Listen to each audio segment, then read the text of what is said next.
saya akan membaca Alkitab yang saya ambil dalam Ulangan 31 ayat 8. Dengan judul Alkitab, Yosua sebagai pengganti dosa. Sebab Tuhan, Dia sendiri akan berjalan di depanmu, Dia sendiri akan menyertai engkau, Dia tidak akan membiarkan engkau dan tidak akan meninggalkan engkau. Janganlah takut dan janganlah patah hati. Shalom. Baik hati. Shalom. Judul renungan kita pada saat ini adalah bersyukur merespon karya Allah. Ibu dosen dan teman-teman yang dikasihi Tuhan Yesus Kristus, sebagai manusia kita pasti tidak luput dari kesalahan dan masalah. Dan terkadang masalah atau hal yang tidak kita inginkan terjadi, yang kita alami dalam hidup kita, membuat kita sampai menyalahkan Tuhan. Contohnya, waktu orang masih dalam tahap tes formal masuk ke kampus, yang orang inginkan atau yang orang suka. Misalnya, pertama orang tes SNBP, marnya nak lulus, orang nak menyerah, orang lanjut ikut tes SNBT, JP hasil lagi sama, orang nak lulus. Di situ orang semulai ragu terhadap diri sendiri. Tuhan tinggal tes mandiri. Kalau ini kita nak lulus, kita mau bagaimana? Kita suka kuliah di sini, tadi mau di tempat lain.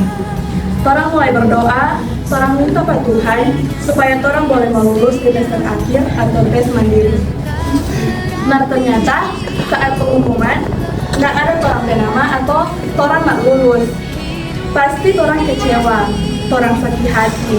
Walaupun pada akhirnya orang masih bisa kuliah, biar bukan di kampus yang orang suka. Orang tetap nggak bersyukur. Di situ orang mulai menyalahkan Tuhan. Tuhan, kenapa kita nggak lulus? Taso belajar, taso berdoa. Mari kenapa Tuhan nggak lulus ke kita? Tadi mau Pak kuliah di sini, kita suka kuliah di kampus yang memang kita bertujuan. Tidak bisa kita pungkiri, setiap hal yang kita lakukan dan hasilnya tidak sesuai dengan harapan kita sering menyalahkan Tuhan. Sampai-sampai mau berdoa dan baca Alkitab. Orang yang tidak ingat Tuhan kebaikan, yang masih tidak kasih kesempatan buat orang mau kuliah. Atau paling banyak terjadi di kalangan anak muda itu rasa insecure yang sangat tinggi. Orang nak akui orang ke diri sendiri, orang benci diri sendiri, tidak terima dengan orang keadaan fisik. Orang tak mengucap syukur atas apa yang Tuhan kasih. Orang selalu merasa tidak cukup dengan apa yang orang punya. Mari kita sebagai manusia yang beriman, sebagai manusia yang percaya pada Tuhan, kita belajar mengasihi diri kita sendiri. Jangan tidak bisa mengasihi diri kita sendiri. Karena kalau kita tidak bisa mengasihi diri kita sendiri, kita tidak akan pernah bisa mengasihi orang lain. Ayo berdamai dengan kelemahan kita, berdamai dengan masa lalu, dan pertajam kekuatan kita. Mungkin ada di antara kita yang insecure dengan orang di masa lalu. Saudaraku, sekalipun kita sudah rusak, Tuhan sanggup memulihkan kita. Jangan pernah kita berkata, Tuhan, kita malu mau datang di ibadah, kita malu mau berkumpul dengan teman-teman, kita kotor, kita nggak pantas buat siapapun. Teman-teman, Tuhan tak pernah pandang orang di masa lalu. Selagi orang benar-benar ingin bertobat dan kembali ke jalan yang benar, nggak ada kata terlambat. Cinta Tuhan untuk manusia sangat besar. Tuhan mencintai kita tanpa alasan. Masa lalu adalah masa lalu. Kita hanya perlu mencari orang yang bisa menerima kita apa adanya. Pertanyaannya, adakah orang seperti itu? Pasti ada, karena laki-laki ataupun perempuan yang benar-benar mencintai kita, apapun masa lalu kita, dia pasti menerima kita seperti cerita Hosea dan Sarah. Karena kita tidak bisa mengubah masa lalu, namun kita bisa membangun masa depan dengan indah dengan mengandalkan Tuhan dalam setiap langkah yang akan kita ambil. Ibu dosen dan teman-teman yang dikasihi Tuhan, sekarang ini kita harus ingat siapa diri kita dan hadapi diri kita sendiri dan membayangkan masa depan. Tuhan akan selalu ada bersama kita. Tuhan akan berjalan di depan kita.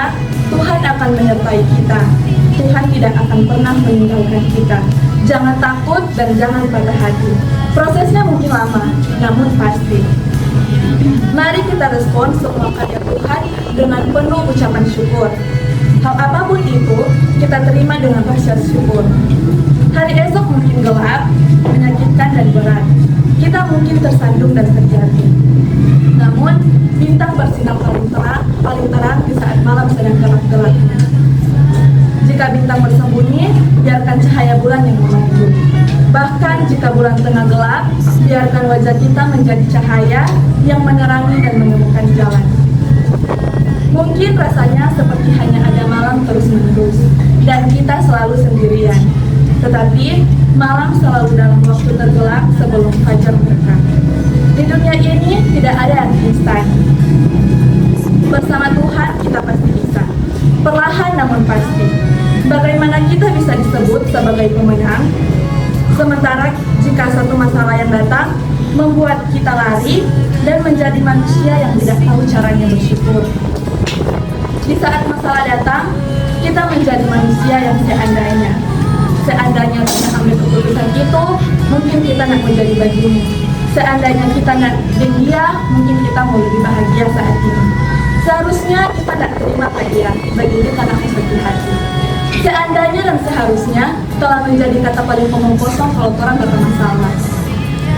Jika kita punya masalah, mari kita datang mengucap syukur pada Tuhan, mengucap syukur dan berterima kasih. Terima kasih Tuhan, karena masalah ini kita tahu ke depannya kita harus lebih hati-hati. Terima kasih Tuhan, karena masalah ini kita boleh jadi pribadi yang lebih kuat. Terima kasih Tuhan, karena masalah ini kita boleh dapat banyak pelajaran. Belajar dari masalah, belajar dari masa lalu untuk tidak melakukan hal yang sama di masa depan. Setiap masalah yang Tuhan izinkan datang, pasti ada hikmahnya. Amin.